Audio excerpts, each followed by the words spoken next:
अस्सलाम वालेकुम। Welcome to my channel maths made easy, जिसमें हम रियाजी को आसान बनाते हैं। आज हम देखते हैं 45 दर्जे और 90 दर्जे पैमाइश के जावियों के मुसल्लिस की खुसूसियत है। खामतुत जाविया मुसल्लिस के हाथा जावियों की पैमाइश 45 दर्जे और 45 दर्जे हो तो खामा जाविया बनाने वाला हर जिला वितर का 1/जजर में 2 गुना होता है। यहाँ हमने शक्ल बना के ली है, जिसमें है मुसल्लिस ABC जो है खामतुत जाविया मुसल्लिस। जाविया A की पैमाइश है 45 दर्जे और जाविया C की पैमाइश है 45 दर्जे और जाविया B खामा जाविया है।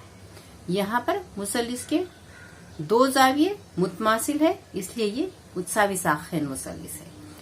इसलिए AB मसावी है BC और AB और BC खामा जाविया बनाने वाले जिले हैं, इसलिए खुसूसियत की बिना पर उनकी पैमाइश वितर का 1/जजर में 2 गुना होगी। इसलिए हम यहाँ लिखते हैं AB